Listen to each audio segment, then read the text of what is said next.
Assalamualaikum sahabat, ternyata mudah. Setelah ada kesulitan pasti ada kemudahan. Hari ini, saya akan menceritakan kisah tentang Ustadz Surabaya kena azab saat haji di depan Ka'bah berubah jadi tikus. Kenapa ini bisa terjadi? Namun sebelumnya, saya sarankan untuk menuliskan sholawat kepada Nabi Muhammad, agar kelak sholawat ini bisa jadi saksi kita di akhirat. Like, share dan subscribe ke channel ini, sangat membantu menyebar dakwah Islam, dan semoga menjadi amal jariah. Udara malam di Surabaya terasa sejuk. Lampu-lampu jalanan menerangi trotoar, menciptakan bayangan samar di aspal yang basah oleh hujan sore tadi. Di dalam rumah sederhana di kawasan Gubeng, sebuah keluarga tengah bersiap untuk perjalanan yang telah lama mereka nantikan. Ustadz Ridwan duduk di ruang tamu, memandangi koper-koper yang telah tertata rapi di dekat pintu. Istrinya, Hajah Salamah, masih memastikan semua dokumen dan perlengkapan sudah lengkap. Ahmad dan Aisyah, dua anaknya yang sudah dewasa, sibuk dengan telepon mereka. Mungkin sedang mengabari keluarga di grup WhatsApp bahwa mereka akan segera berangkat ke Tanah Suci. Abi, ini pertama kalinya kita berhaji sekeluarga. Rasanya seperti mimpi, ucap Aisyah. Suaranya dipenuhi antusiasme. Ustadz Ridwan tersenyum tipis. Matanya menyapu wajah anak-anaknya, istrinya, lalu koper-koper di depan mereka. Hatinya bergetar. Bukan karena kebahagiaan semata, tetapi karena sesuatu yang telah lama ia sembunyikan. Sesuatu yang jika terungkap, bisa menghancurkan citra yang telah ia bangun bertahun-tahun. Alhamdulillah, jawabnya singkat, meski dalam hatinya ada kegelisahan yang sulit ia bendung. Tak lama, mobil travel yang akan mengantar mereka ke bandara tiba. Para tetangga yang mengetahui keberangkatan mereka mulai berdatangan, memberikan doa dan salam perpisahan. Senyum Ustadz Ridwan tampak lebar. Sesekali ia melontarkan doa untuk mereka yang belum mendapat kesempatan berhaji. Namun, ada sesuatu yang mengganjal. Setiap kali seseorang menyalaminya, ada rasa aneh di telapak tangannya. Dingin, basah, seperti keringat yang tak wajar. Ia menyeka tangannya berulang kali ke celana, tetapi rasa itu tetap ada. Tidak ada yang menyadari kegelisahannya, kecuali dirinya sendiri. Di dalam mobil, Hajah Salamah menggenggam tangannya erat. Abi, tanganmu dingin sekali, ucapnya lirih. Ustadz Ridwan menarik napas dalam-dalam. Mungkin karena udara malam, jawabnya singkat, berusaha mengabaikan firasat buruk yang mulai menggerogoti pikirannya. Perjalanan ke bandara berjalan lancar. Sesampainya di Terminal 3 Bandara Soekarno-Hatta, suasana semakin ramai. Ratusan jemaah haji dari berbagai daerah berkumpul, mengenakan pakaian ihram, wajah-wajah mereka penuh kebahagiaan. Namun, di tengah hiruk-pikuk itu, Ustadz Ridwan merasakan sesuatu yang lain. Saat ia berjalan menuju loket check-in, langkahnya terasa lebih berat. Seakan ada sesuatu yang menarik tubuhnya ke belakang. Jantungnya berdetak lebih cepat. Ia menoleh ke arah kanan, ke kiri, tapi tak ada yang aneh. Lalu, tiba-tiba, suara bisikan itu datang. Ridwan, Ridwan. Ia tersentak. Suara itu lirih, hampir seperti desisan. Ia menoleh ke belakang, tetapi yang ada hanya deretan jemaah yang sedang mengantre. Tidak ada yang berbicara padanya. Ahmad, yang berjalan di sampingnya, menepuk pundaknya. Abi, kenapa? Tanyanya. Ustadz Ridwan tersadar. Ia menggeleng cepat. Tidak apa-apa. Tapi jantungnya masih berdebar.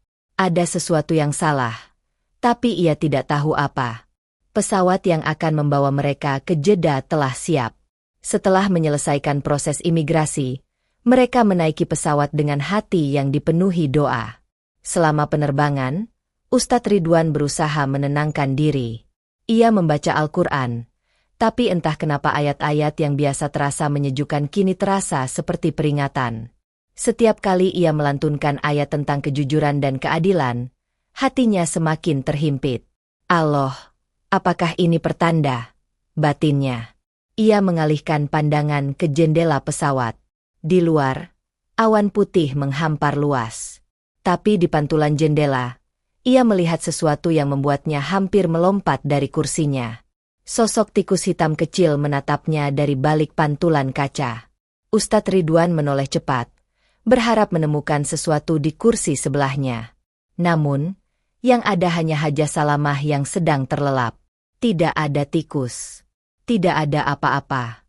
Keringat dingin mulai membasahi pelipisnya. Ia menutup matanya, mencoba menghilangkan bayangan itu. Ini pasti cuma kelelahan, bisiknya dalam hati. Namun, jauh di lubuk hatinya, ia tahu sesuatu telah menunggunya di tanah suci. Udara panas menyambut rombongan jemaah haji saat mereka melangkah keluar dari Bandara King Abdulaziz, Jeddah. Angin gurun berembus pelan, membawa aroma khas padang pasir yang bercampur dengan wangi ihram para jemaah yang baru tiba. Di kejauhan, Ustadz Ridwan bisa melihat bus-bus yang sudah siap mengantar mereka ke Makkah. Subhanallah, akhirnya kita sampai di tanah suci, ucap Hajah Salamah dengan mata berkaca-kaca. Ahmad dan Aisyah tersenyum penuh syukur. Namun, di sisi lain, Ustadz Ridwan tetap diam. Ada sesuatu yang mengusik pikirannya sejak di pesawat tadi. Bayangan tikus yang ia lihat di pantulan jendela belum bisa ia lupakan. Rasa gelisah yang menggumpal di dadanya semakin berat, seolah ada beban tak kasat mata yang membelitnya. Bus melaju melewati jalan-jalan kota Jeddah yang dipenuhi bangunan tinggi. Perlahan, kelelahan mulai menguasai tubuh mereka. Beberapa jemaah mulai tertidur, termasuk Hajah Salamah dan anak-anaknya. Namun, Ustadz Ridwan tetap terjaga. Ia terus memandangi pemandangan di luar jendela, mencoba menenangkan pikirannya. Hingga akhirnya, sesuatu menarik perhatiannya. Di tengah padang pasir yang luas, berdiri sebuah papan reklame besar dengan tulisan Arab yang mencolok. Tulisan itu berbunyi, Allah Maha Melihat. Tapi yang membuat Ustadz Ridwan merinding adalah bayangan di balik papan tersebut. Sesuatu bergerak cepat di pasir, hitam, kecil, dan melintas dengan gesit. Seekor tikus. Ustadz Ridwan meneguk ludah. Ia mengusap wajahnya dan mencoba berpikir logis. Ini cuma tikus biasa. Padang pasir pasti banyak hewan kecil, batinnya. Tapi tetap saja, dadanya terasa sesak. Perjalanan dari Jeddah ke Makkah memakan waktu beberapa jam. Saat bus memasuki kota suci, semua jemaah terbangun. Mata mereka berbinar melihat kemegahan Masjidil Haram yang berdiri dengan anggun, menyambut para tamunya. Doa-doa langsung dipanjatkan. Air mata mengalir tanpa disadari. Hajah Salamah menggenggam tangan suaminya erat. Abi, lihat, Ka'bah. Ustadz Ridwan menatap bangunan suci itu. Harusnya ia merasa tenang. Harusnya hatinya bergetar karena kebahagiaan. Tapi yang ia rasakan justru sebaliknya. Ada ketakutan yang sulit dijelaskan. Setelah tiba di hotel dan beristirahat sebentar, rombongan bersiap untuk melakukan umrah. Ustadz Ridwan mengenakan kain ihramnya, berdiri di depan cermin. Matanya menatap bayangannya sendiri. Ia melihat wajahnya, tapi entah kenapa terasa berbeda. Matanya tampak lebih kecil, lebih gelap, dan kulitnya terasa lebih kasar. Ia menggelengkan kepala. Astagfirullah, aku pasti terlalu lelah. Tanpa banyak bicara, ia meninggalkan kamar dan bergegas menuju Masjidil Haram bersama rombongan. Saat memasuki halaman masjid, hati Ustadz Ridwan bergetar. Kerumunan manusia mengelilingi Ka'bah dalam pusaran ibadah yang penuh ketulusan. Suara talbiyah menggema, meresap ke dalam sanubari. Ia memejamkan mata sejenak. Allah, ampuni aku. Tapi saat ia membuka mata, darahnya langsung membeku. Di antara ribuan manusia yang bertawaf, ada sesuatu yang bergerak tidak wajar. Di dekat Hajar Aswad, di antara kaki-kaki jemaah, sosok hitam kecil berlari dengan lincah.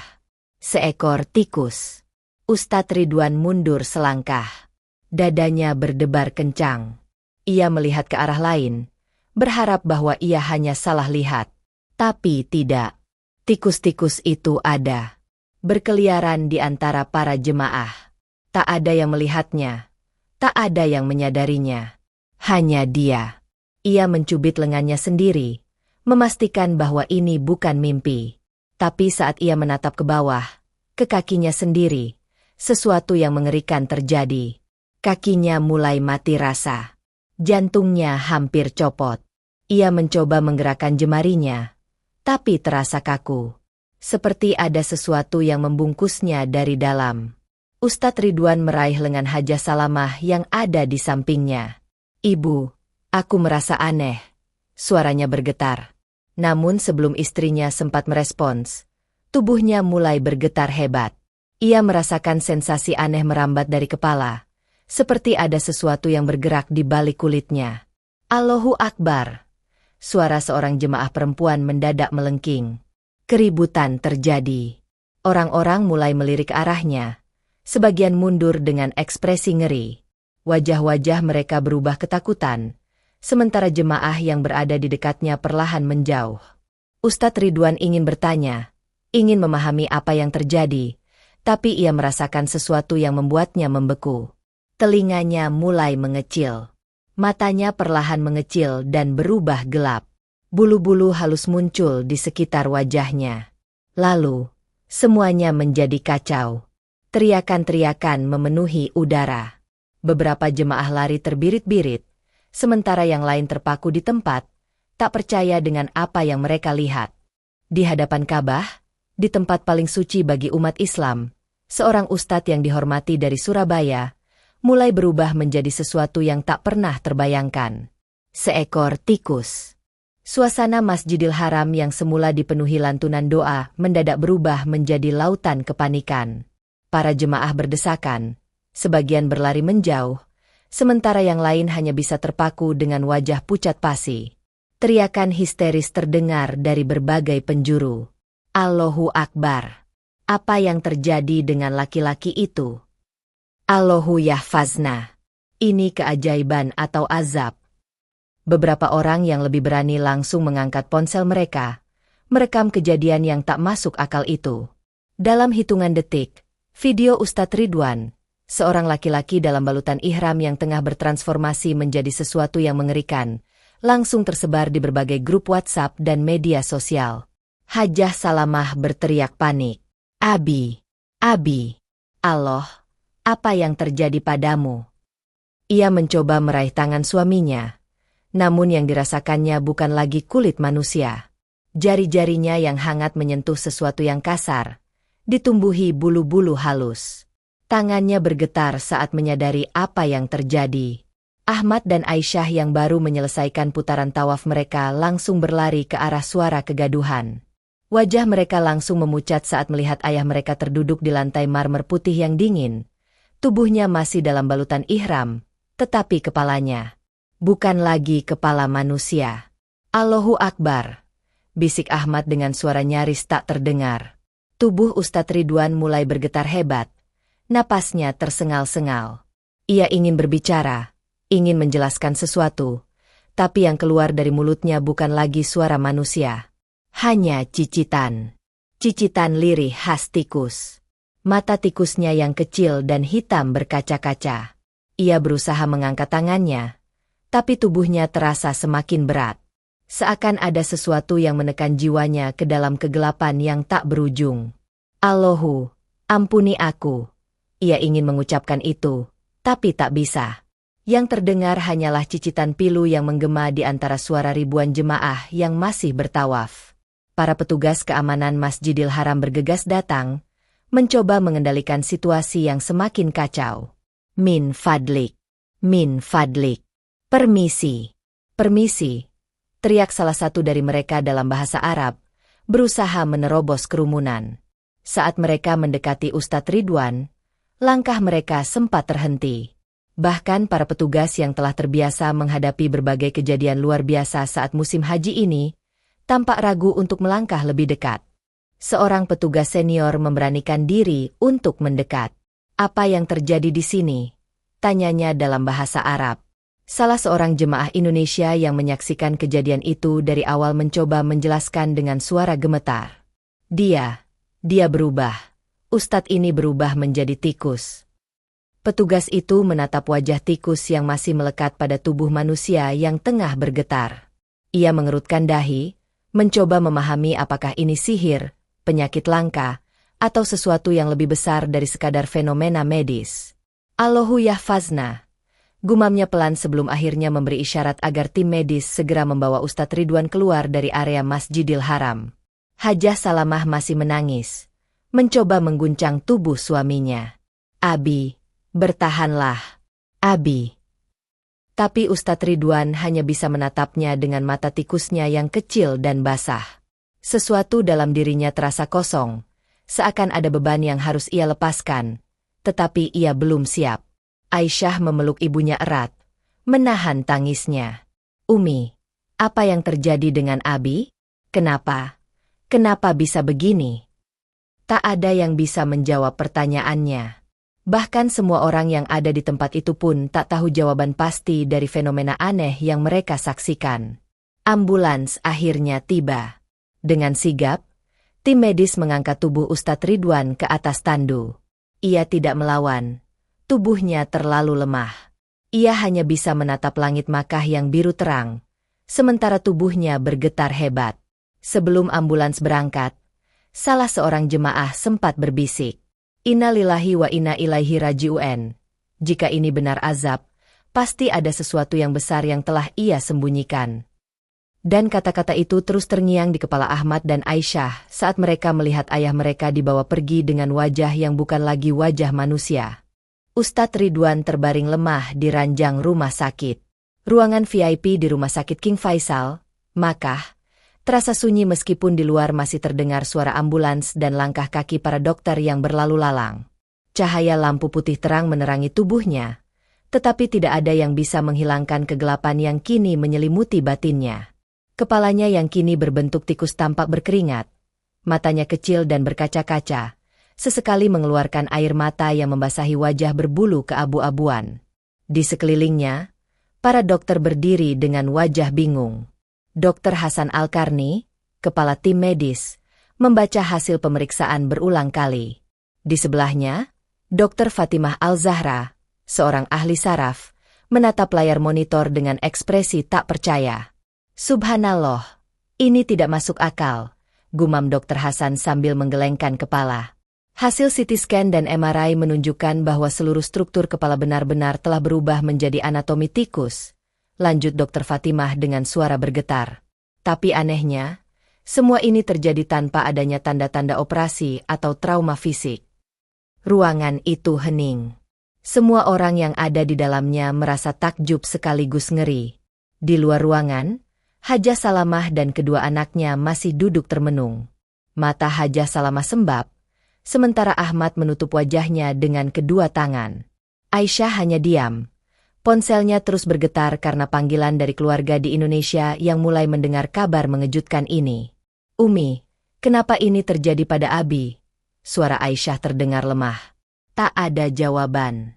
Hanya isak tangis Hajah Salamah yang terdengar. Tiba-tiba, seorang dokter keluar dari ruang perawatan dan menghampiri mereka. Kami sudah melakukan semua yang kami bisa secara medis, katanya dengan bahasa Arab yang diterjemahkan oleh seorang perawat. Tapi, mungkin ini masalah yang membutuhkan pendekatan spiritual. Ahmad menegakkan tubuhnya. Maksudnya? Dokter itu terdiam sejenak, lalu berkata dengan suara pelan, kami akan memanggil seorang ulama untuk melihat apakah ada jalan lain. Hajah Salamah semakin gemetar. Ia menutup wajahnya dengan kedua tangan. Hatinya bergetar. Sementara itu, di dalam ruangan, Ustadz Ridwan tetap diam. Ia hanya bisa mendengar suara cicitan kecil keluar dari mulutnya sendiri. Sesekali, ia menatap refleksi dirinya di kaca jendela. Dan yang ia lihat adalah sesuatu yang membuatnya ingin berteriak. Sosok tikus itu bukan hanya wajahnya. Tapi kini, bayangan tubuhnya di kaca juga mulai mengecil. Ia ingin menangis, ingin menjerit, ingin meminta pertolongan. Namun, hanya cicitan pelan yang terdengar. Di luar ruangan, langkah-langkah kaki terdengar semakin dekat. Seorang ulama besar dari Makkah, Syekh Abdul Aziz Al-Hamdan, baru saja tiba. Ia membawa tasbih di tangan kanan, sementara di tangan kirinya ada botol berisi air zam-zam. Wajahnya tenang, tetapi sorot matanya penuh kewaspadaan. Setelah mendapat izin dari dokter, ia masuk ke ruangan perawatan. Ustadz Ridwan menoleh, matanya yang kecil menatap ulama itu dengan penuh ketakutan. Syekh Abdul Aziz duduk di kursi di sebelah ranjang. Ia menghela napas panjang, menatap dalam-dalam ke mata Ustadz Ridwan, lalu berkata dengan suara dalam, "Bismillah, siapkah engkau untuk mengakui apa yang telah kau sembunyikan?" Ustadz Ridwan terkejut. Jantungnya berdegup semakin kencang. Bagaimana mungkin ulama ini tahu? Ia mencoba berbicara, tetapi yang keluar hanya cicitan. Syekh Abdul Aziz tidak tergesa-gesa. Ia menutup matanya sejenak, lalu mulai membaca ayat-ayat Al-Quran. Surah Al-Fatihah, ayat Kursi, Al-Falah, An-Nas. Suara bacaan itu memenuhi ruangan. Udara di dalam terasa lebih berat. Hajah Salamah dan anak-anaknya hanya bisa melihat dari balik jendela kaca, menyaksikan apa yang terjadi di dalam ruangan dengan hati yang dipenuhi ketakutan dan doa. Saat air zam-zam dipercikan ke wajahnya, tubuh Ustadz Ridwan bergetar hebat. Lalu tiba-tiba, dari dalam dadanya, suara yang bukan miliknya muncul. Sebuah suara berat, seperti desisan yang menyeramkan. Bukan sihir, bukan jin, ini peringatan. Semua orang yang mendengar itu langsung merinding. Para dokter saling berpandangan, sementara Syekh Abdul Aziz mengeraskan bacaannya. Di atas ranjangnya, tubuh Ustadz Ridwan terus bergetar. Wajah tikusnya penuh ketakutan. Dalam hati, ia tahu, waktu untuk menyembunyikan kebenaran sudah habis. Suara bacaan Al-Quran dari Syekh Abdul Aziz terus mengalun memenuhi ruangan. Setiap ayat yang dibacakan terasa semakin menekan dada Ustadz Ridwan, membuatnya menggigil ketakutan. Tubuhnya yang masih berbentuk manusia, namun dengan kepala tikus, semakin bergetar hebat. Di luar ruangan, Hajah Salamah, Ahmad, dan Aisyah menatap kejadian ini dengan hati yang campur aduk. Mereka tidak tahu harus berharap apa. Apakah ayah mereka akan sembuh? Atau justru ini adalah tanda bahwa hukuman dari Allah sudah tidak bisa dielakkan lagi? Syekh Abdul Aziz berhenti membaca sejenak. Ia menatap Ustadz Ridwan dalam-dalam, lalu berbicara dengan suara yang tenang namun penuh ketegasan. Jika ini bukan sihir atau gangguan jin, maka ini adalah tanda dari Allah. Dan jika Allah memberi peringatan dengan cara seperti ini, maka pasti ada sesuatu yang selama ini kau sembunyikan. Mata tikus Ustadz Ridwan berkaca-kaca. Ia mencoba berbicara, tetapi yang keluar hanya cicitan. Syekh Abdul Aziz menunduk, berbisik pelan. "Bertobatlah, jika kau ingin pertolongan, kau harus mengakui segalanya." Ruangan itu hening. Ahmad dan Aisyah menatap dari balik kaca dengan napas tertahan. Hajah Salamah menggenggam tasbihnya erat. Bibirnya terus berzikir. Tiba-tiba, suara yang serak dan parau keluar dari mulut Ustadz Ridwan. Suaranya aneh, perpaduan antara cicitan tikus dan suara manusia. "Maafkan, aku." Ahmad langsung menempelkan wajahnya ke kaca, terkejut mendengar suara ayahnya yang bisa berbicara kembali. Hajah Salamah menahan napas. "Abi, Allah, akhirnya Abi bisa bicara." Di dalam ruangan, Ustadz Ridwan menarik napas berat, lalu menggerakkan bibirnya lagi. Suaranya terdengar lebih jelas, meski masih parau. "Abi telah melakukan dosa besar." Semua orang yang mendengar itu langsung terdiam. Syekh Abdul Aziz mengangguk pelan. "Katakan, dan bertobatlah sebelum terlambat." Ustadz Ridwan menutup mata, berusaha mengumpulkan keberanian. Air mata mengalir dari mata kecilnya yang kini berbentuk tikus. "Aku telah mengkhianati amanah." Ahmad menggenggam tangan Aisyah erat. Jantung mereka berdegup kencang. Ustadz Ridwan melanjutkan dengan suara yang semakin lirih namun menusuk. "Aku telah menggelapkan dana bantuan sosial." Hajah Salamah menutup mulutnya dengan kedua tangan. Tubuhnya gemetar hebat. Ahmad merasa tubuhnya lemas seketika. Ia menatap Aisyah yang matanya mulai dipenuhi air mata. Allah! Bisik Aisyah nyaris tak terdengar. Ustadz Ridwan melanjutkan dengan suara yang semakin berat, seolah setiap kata yang keluar dari mulutnya adalah beban yang selama ini menghancurkan jiwanya. Sebagai anggota DPRD, aku seharusnya mengawasi program bantuan sosial untuk rakyat miskin. Suaranya tercekat. Tapi aku menggunakan jabatan untuk mengambil sebagian dari dana itu. Ruangan itu menjadi semakin sunyi. Tak ada yang berbicara. Tak ada yang bergerak. Hanya suara cicitan kecil yang terdengar. Suara dari mulut Ustadz Ridwan yang kini telah mengungkap rahasia kelam yang selama ini ia simpan. Syekh Abdul Aziz menarik napas dalam-dalam. Berapa banyak? Tanyanya dengan suara tegas. Ustadz Ridwan menahan isak tangisnya. Totalnya, 2,3 triliun rupiah. Terdengar suara isak tertahan dari luar ruangan. Hajah Salamah jatuh terduduk di kursi. Air matanya tumpah deras. Ahmad menunduk. Tangannya mengepal.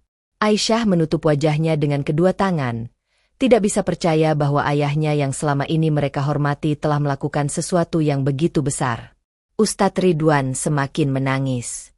Aku menutupi semuanya. Dengan ceramah-ceramahku. Aku bicara tentang kejujuran. Tapi aku sendiri adalah pendusta. Suaranya semakin melemah.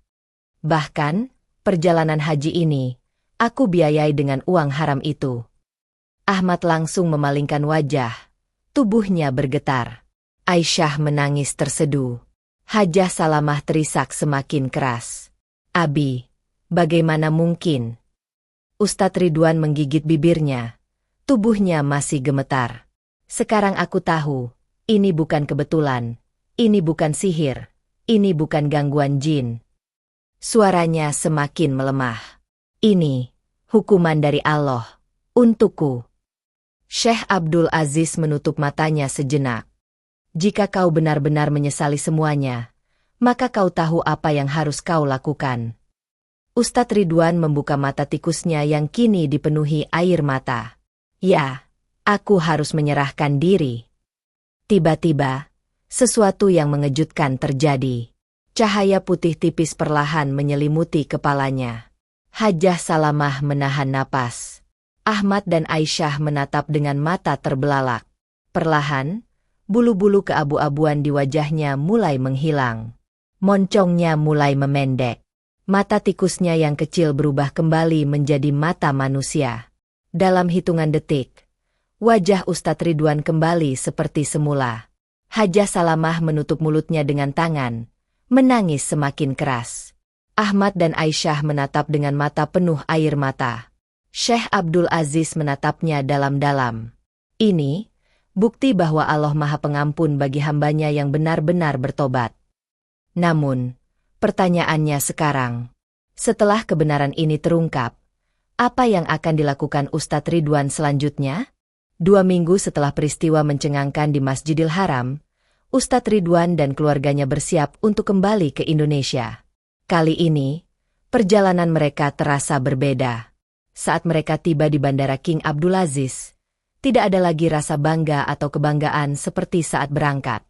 Tidak ada senyum. Tidak ada perasaan superior karena bisa menjalankan ibadah haji dengan nyaman.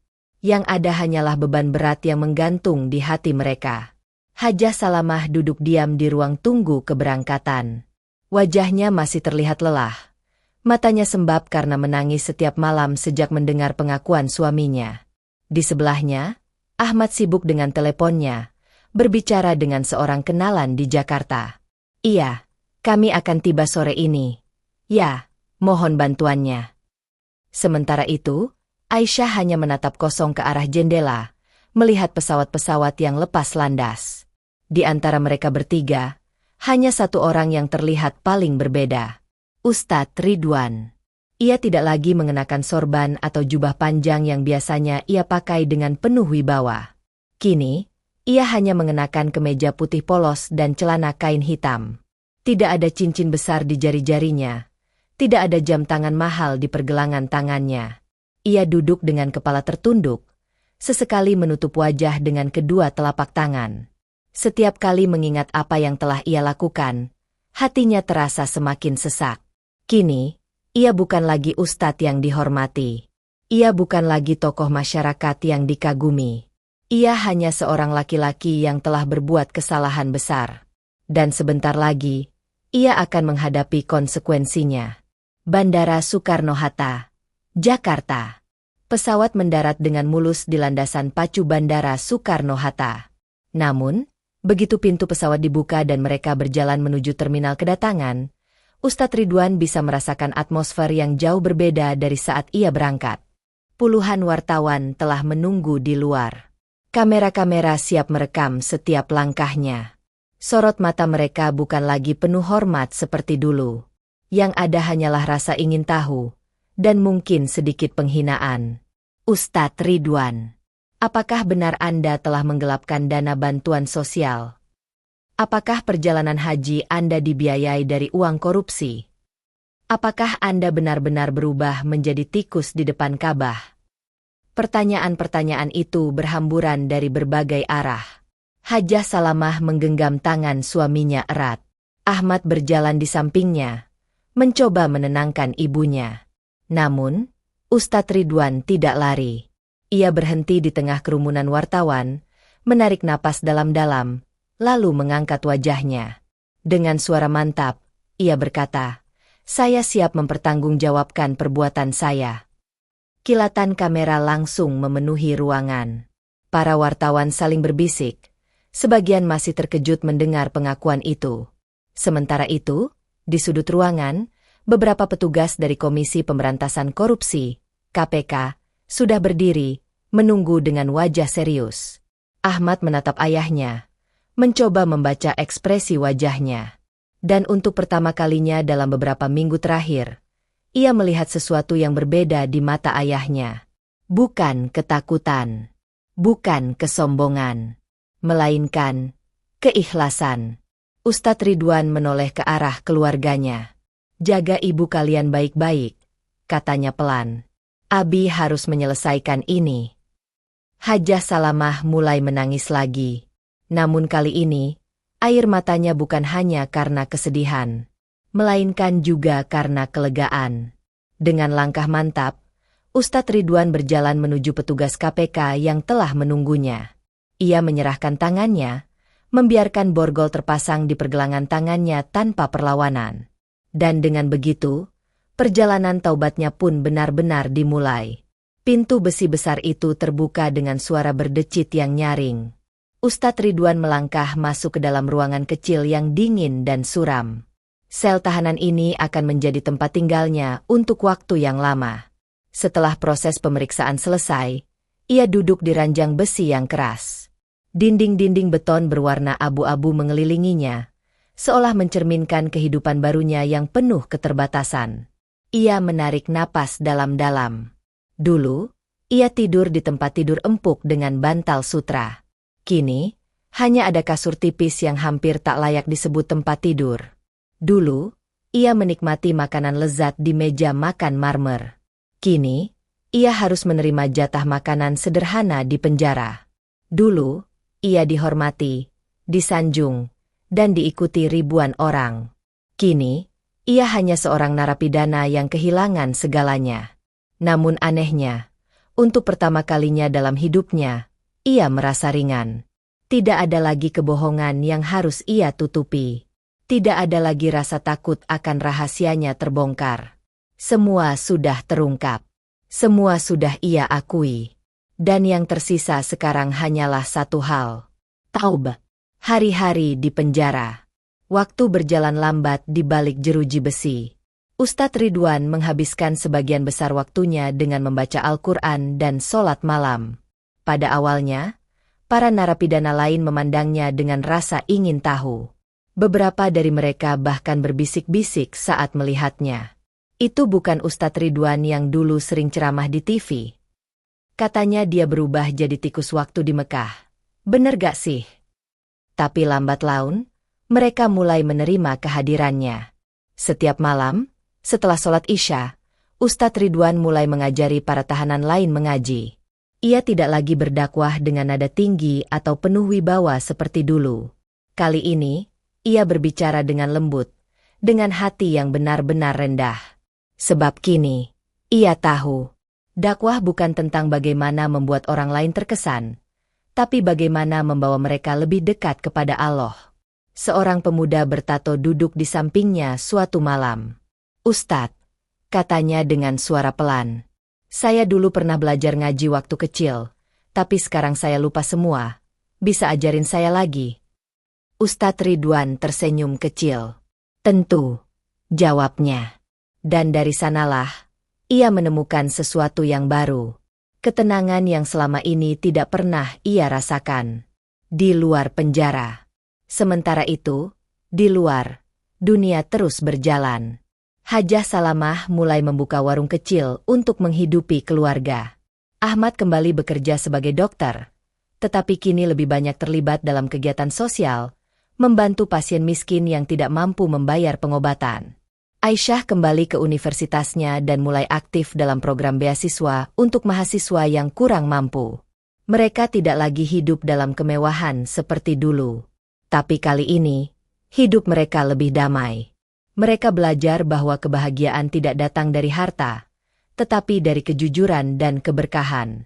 Meskipun berat, mereka menerima semuanya dengan hati yang lapang. Sebab mereka tahu, inilah cara Allah mengajarkan mereka arti kehidupan yang sesungguhnya. Sebuah akhir yang baru. Di dalam selnya, Ustadz Ridwan menulis di buku hariannya. "Aku pernah berada di puncak popularitas sebagai pendakwah. Tapi hatiku gelisah. Sekarang, di balik jeruji besi ini, aku justru menemukan kedamaian. Karena tidak ada lagi kebohongan yang harus kututupi." Ia menutup buku itu, lalu menatap keluar jendela kecil di atas ranjangnya. Langit malam terlihat gelap, tapi di kejauhan, bintang-bintang bersinar terang. Ia menarik napas dalam-dalam. Dan untuk pertama kalinya setelah sekian lama, ia merasa bebas. Hari-hari terus berlalu. Ustadz Ridwan telah terbiasa dengan kehidupan di balik jeruji besi. Waktu berjalan lebih lambat di dalam penjara, tapi tidak pernah kosong. Ia menghabiskan pagi dengan membaca Al-Quran, siang membantu petugas mencatat keperluan napi, sore mengajar mengaji, dan malamnya berdoa dalam sujud panjang. Dulu, ia berceramah di atas panggung besar dengan ribuan jamaah. Kini, ia hanya berbicara di sudut sel, mengajarkan 1-2 orang yang ingin belajar. Namun, ada satu hal yang berbeda. Kali ini, ia berbicara dengan hati. Ia tidak lagi berbicara tentang kesalehan tanpa merasakannya. Tidak lagi menyampaikan dalil tanpa memahaminya. Sebab kini, ia benar-benar tahu bahwa Allah memberi kesempatan kedua kepada mereka yang benar-benar ingin kembali. Suatu malam, seorang pria bertubuh kekar dengan tato di lengan duduk di sampingnya di halaman penjara. Namanya Togar, seorang napi yang terkenal sebagai preman sebelum ditangkap karena kasus perampokan. "Ustadz," ucapnya pelan, "saya udah lama di sini, tapi saya masih ngerasa gak ada harapan. Hidup saya hancur." Ustadz Ridwan menatapnya dengan lembut. "Dulu, saya juga berpikir seperti itu." Togar menoleh. "Tapi Ustadz ini beda. Ustadz kan orang baik." Ustadz Ridwan tersenyum pahit. "Saya tidak lebih baik dari siapapun di sini, Togar. Saya juga seorang pendosa." Mata Togar melebar. "Ustadz bercanda." Ustadz Ridwan menggeleng. "Saya pernah memiliki segalanya. Nama besar, harta, kehormatan. Tapi saya hianati amanah yang diberikan. Saya menggelapkan dana bantuan, dan karena itu, Allah menunjukkan kebesarannya dengan cara yang tidak bisa saya sangkal." Togar terdiam. "Lalu, bagaimana Ustadz bisa menerima semuanya?" tanyanya pelan. Ustadz Ridwan tersenyum. "Dengan taubat, dengan keikhlasan, dengan menerima hukuman sebagai bagian dari perjalanan kembali kepadanya." Togar menarik napas panjang. "Saya gak bisa membayangkan. Saya sudah banyak dosa, Mungkin Allah juga gak bakal maafin saya. Ustadz Ridwan menepuk pundaknya. Togar, jika saya yang pernah dihina di depan Ka'bah saja masih bisa berharap, kenapa kamu tidak? Togar terdiam lama. Malam itu, ia tidak berkata apa-apa lagi. Tapi esok harinya, ia adalah orang pertama yang duduk di samping Ustadz Ridwan saat pengajian kecil mereka dimulai. Dan dari sanalah, semuanya bermula. Kabar bahwa ada seorang ustadz di dalam penjara mulai menyebar. Awalnya hanya 1-2 orang yang mendengarkan, tapi lambat laun, para napi mulai berdatangan. Ada yang sekadar ingin tahu, ada yang benar-benar ingin belajar. Tapi yang lebih mengejutkan, bahkan para sipir pun mulai ikut mendengarkan ceramahnya. Ia tidak berbicara panjang lebar seperti dulu. Tidak mengutip ayat demi ayat seperti di atas panggung besar. Ia hanya bercerita tentang bagaimana keserakahan bisa membutakan manusia. Tentang bagaimana dosa kecil bisa berkembang menjadi kehancuran besar. Tentang bagaimana Allah selalu membuka pintu bagi mereka yang ingin kembali. Dan yang lebih penting, ia mengajarkan mereka satu hal yang dulu ia abaikan. Bahwa taubat bukan hanya tentang meminta maaf, tapi juga tentang berubah. Ia mengajarkan mereka membaca Al-Quran, bukan untuk dipamerkan, tapi untuk dipahami. Ia mengajarkan mereka berdoa, bukan untuk mengharapkan dunia, tapi untuk menenangkan hati. Ia mengajarkan mereka bahwa hukuman di dunia hanyalah ujian, tapi hukuman di akhirat adalah sesuatu yang jauh lebih berat. Beberapa bulan kemudian, sesuatu yang tidak pernah diduga terjadi. Satu persatu, para napi mulai berubah. Togar, yang dulu dikenal sebagai preman paling berbahaya di penjara, kini menjadi orang pertama yang mengumandangkan azan di masjid kecil dalam penjara. Darto, seorang koruptor lain yang dulu angkuh, kini rutin membaca Al-Quran sebelum tidur. Bahkan, beberapa petugas sipir yang sebelumnya kasar, kini lebih lembut dalam memperlakukan para tahanan. Semua terjadi bukan karena paksaan, tapi karena mereka melihat bahwa jika seseorang seperti Ustadz Ridwan bisa berubah, maka mereka pun bisa. Dan perubahan itu terus berkembang. Setelah 2 tahun menjalani hukuman, Ustadz Ridwan akhirnya mendapat kesempatan untuk berbicara dalam acara rehabilitasi narapidana. Di hadapan puluhan orang, ia berdiri, menatap mereka dengan mata yang dulu penuh kebanggaan, tapi kini penuh ketulusan. Dulu, saya berpikir bahwa saya telah melakukan banyak kebaikan. Saya berceramah di mana-mana. Saya membantu banyak orang. Tapi ternyata, saya lupa satu hal. Semua orang memperhatikannya dengan serius.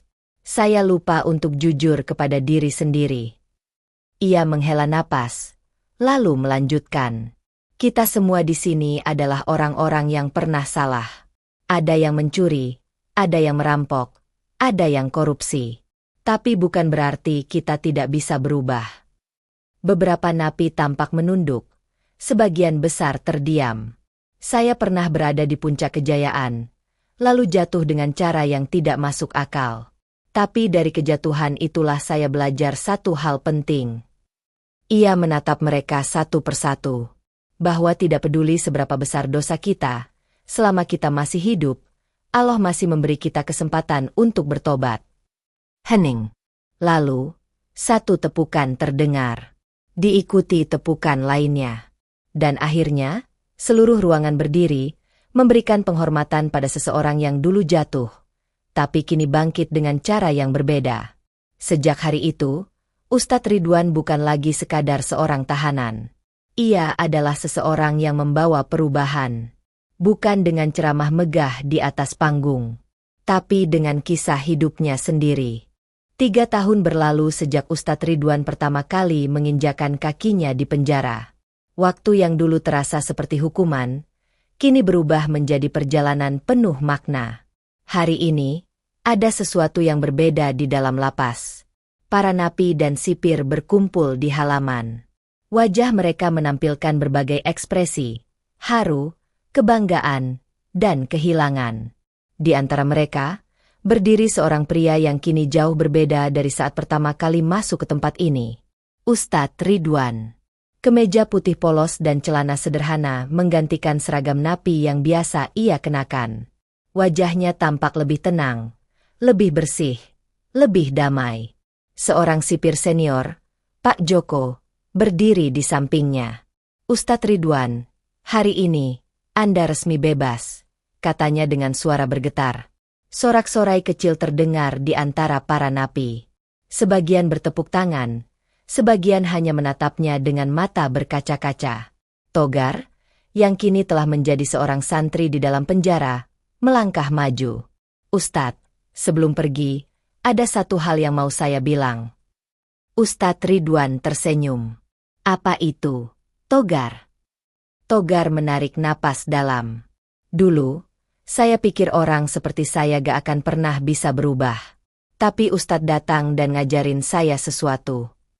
Ia menggenggam tangan Ustadz Ridwan erat. "Ustadz ngajarin saya bahwa dosa kita mungkin besar, tapi rahmat Allah lebih besar." Beberapa napi yang lain mengangguk. Setuju. Darto, seorang mantan pejabat yang juga menjadi muridnya, ikut berbicara. "Kami akan meneruskan apa yang Ustadz mulai di sini. Meski Ustadz sudah keluar, ajaran-ajaran Ustadz tetap hidup di dalam hati kami." Ustadz Ridwan menatap mereka satu persatu. Mata-mata yang dulu penuh amarah dan kebencian, kini tampak lebih lembut, lebih bersinar. Dengan suara pelan tapi penuh makna, ia berkata, "Saya tidak pernah merasa lebih bebas daripada saat di sini." Semua orang terdiam. Ia melanjutkan, "Karena kebebasan sejati bukan tentang bisa pergi kemana saja, tapi tentang hati yang terbebas dari kebohongan dan dosa." Pak Joko menepuk pundaknya. "Waktunya pulang, Ustadz." Dengan langkah mantap, Ustadz Ridwan melewati gerbang penjara. Di balik pagar besi, sudah ada Hajah Salamah, Ahmad, dan Aisyah yang menunggunya. Mereka tidak membawa mobil mewah seperti dulu. Tidak ada penyambutan besar-besaran. Hanya pelukan hangat, air mata bahagia, dan kehangatan keluarga yang sesungguhnya. Ahmad menggenggam tangan ayahnya erat. "Abi, ayo pulang." Ustadz Ridwan tersenyum. "Ya, nak, ayo pulang." Tapi dalam hatinya, ia tahu, perjalanan sebenarnya baru saja dimulai. Masyarakat sudah mendengar kabar tentang kebebasan Ustadz Ridwan. Namun, mereka terbagi menjadi dua. Ada yang menyambutnya dengan baik, menganggapnya sebagai orang yang telah bertaubat. Tapi ada juga yang masih memandangnya dengan curiga. "Kok bisa dia balik lagi ke sini?" bisik seseorang di pasar. "Dia kan mantan koruptor. Apa dia benar-benar sudah berubah?" Ustadz Ridwan mendengar semua itu. Dulu, mungkin ia akan marah. Mungkin ia akan mencoba membela diri. Tapi kini, ia hanya tersenyum. Ia tahu bahwa kepercayaan tidak bisa didapatkan dalam sehari. Ia harus membuktikan dengan tindakan. Maka, tanpa banyak bicara, ia mulai bergerak. Ia membantu warga miskin membangun kembali rumah mereka yang rusak. Ia mengajar anak-anak mengaji secara gratis di musola kecil di kampungnya. Ia turun ke jalan, membantu para pedagang kecil, memastikan mereka mendapat dukungan yang layak. Dan yang paling penting, ia tidak lagi ceramah di atas panggung besar. Ia memilih berbicara langsung dengan orang-orang. Bukan dengan kata-kata indah, tapi dengan kisah hidupnya sendiri. Lambat laun, pandangan masyarakat mulai berubah. Mereka melihat sendiri bagaimana ia bekerja tanpa pamrih. Bagaimana ia tidak lagi mencari ketenaran. Bagaimana ia benar-benar menebus kesalahannya. Dan tanpa mereka sadari, mereka mulai menghormatinya kembali. Bukan karena gelarnya sebagai ustadz, tapi karena keikhlasan yang terpancar dari dirinya. Suatu hari, seorang pemuda datang kepadanya setelah sholat asyar di masjid. "Ustadz, bolehkah saya bertanya sesuatu?" Ustadz Ridwan tersenyum. "Tentu, nak. Apa yang ingin kau tanyakan?" Pemuda itu menatapnya ragu. Lalu akhirnya berkata, "Saya pernah berbuat kesalahan besar, dan saya takut Allah tidak akan pernah mengampuni saya." Ustadz Ridwan menatap pemuda itu dalam-dalam. Ia teringat dirinya sendiri dulu. Ia teringat bagaimana ia pernah merasa tidak ada harapan. Ia menarik napas dan berkata, "Nak, pernahkah kau mendengar kisah seseorang yang berubah menjadi tikus di depan Ka'bah?"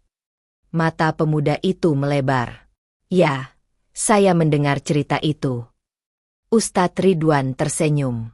"Itu saya." Pemuda itu terkejut. "Benarkah?"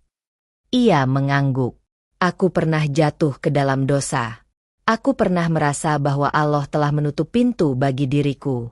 Tapi ternyata, pintu itu selalu terbuka, asalkan kita benar-benar ingin kembali." Pemuda itu menunduk. Suaranya bergetar. "Jadi, Allah masih akan menerima saya?" Ustadz Ridwan menepuk pundaknya. "Nak, jika aku yang pernah dihukum dengan cara yang luar biasa ini saja masih bisa diberi kesempatan, kenapa kau tidak?" Pemuda itu menangis. Dan di dalam hatinya, Ustadz Ridwan tahu bahwa ini adalah misinya sekarang. Bukan lagi tentang memperbaiki citra. Bukan lagi tentang menjadi ustadz yang terkenal. Tapi tentang membantu mereka yang merasa kehilangan harapan. Karena ia tahu, jika ia bisa menemukan jalan kembali, maka orang lain pun bisa. Dan itulah yang akan ia lakukan hingga akhir hidupnya.